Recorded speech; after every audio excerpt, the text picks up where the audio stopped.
各位網友大家好，歡迎嚟到 Andy's Workshop。今次想同大家講下藍牙同埋 WiFi 之間嘅差異。咁藍牙同埋 WiFi 咧，其實佢哋都係屬於無線電頻率技術嚟嘅。佢哋係用於無線連接呢個電子設備嘅。咁有一啲電子設備咧，其實佢入邊已經內建咗藍牙同埋 WiFi 嘅功能。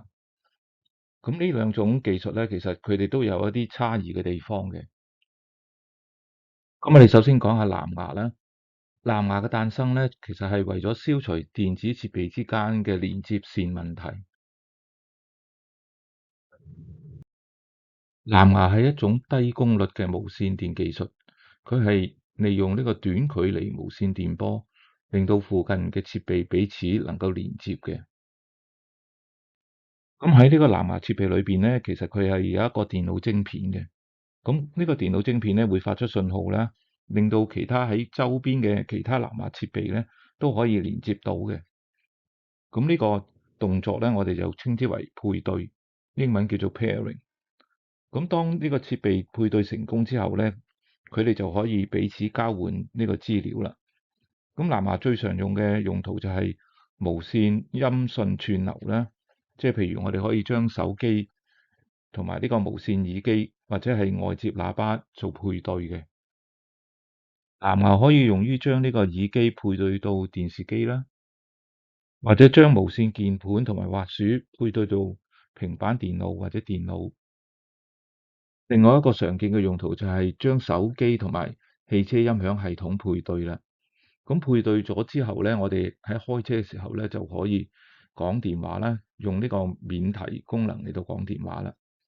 咁藍牙嗰個工作範圍咧，大概就喺10公尺以內嘅。好啦，咁我哋跟住嚟講一講 WiFi 啦。咁 WiFi 咧係一種無線電技術。咁我哋就係利用呢個 WiFi 呢一種無線電技術咧，令到我哋嘅桌上電腦啦、手提電腦啦、平板電腦，甚至乎手機咧，都可以透過呢個無線電技術咧，無線連接到我哋嘅 Internet 上邊嘅。咁呢個 WiFi 設備最常見嘅上網方式咧，就係透過 WiFi 嘅路由器啦。咁 WiFi 路由器咧，其實佢係同呢個網路供應商咧連接嘅，從而咧就發出呢個 WiFi 信號。咁喺呢個路由器嘅周邊設備咧，亦都可以接收咗呢個信號之後咧，就獲得呢個網路傳取權限嘅。咁呢啲周邊設備除咗可以通過路由器上網之外咧，佢哋彼此之間亦都可以交換資料嘅。咁根據周圍環境嘅不同咧，WiFi 嘅工作範圍咧，大概喺100至到300英尺以內嘅。咁藍牙同埋 WiFi 到底有咩地方唔同咧？咁其實佢哋主要唔同嘅地方就係在於用途方面。藍牙咧可以令到呢個設備之間彼此連接同埋交換資料，而 WiFi 咧係可以令到設備連接到呢個 Internet 上邊嘅。另一個分別咧就係佢哋嘅工作範圍同埋速度啦。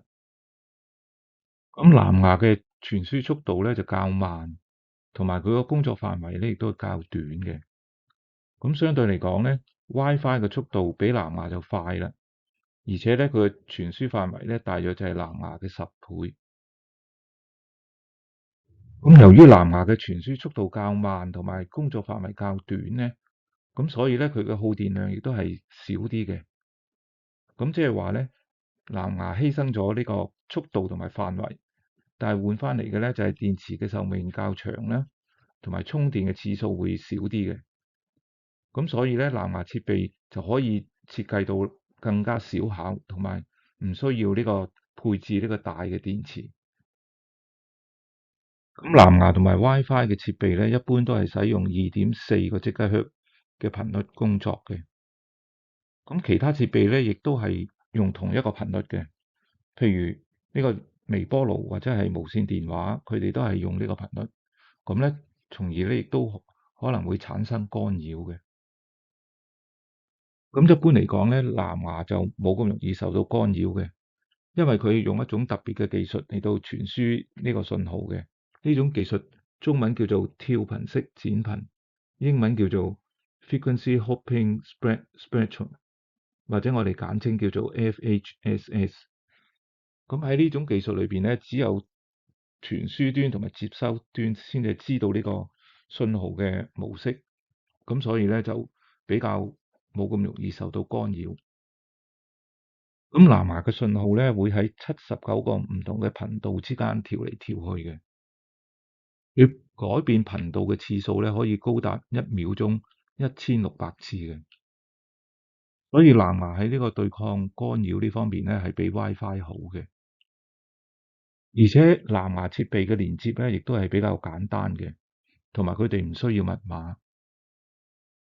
嗱，對於藍牙設備嘅連接咧，我哋可以舉一個例咧，譬如我哋想接一個藍牙耳機去配對一個手機，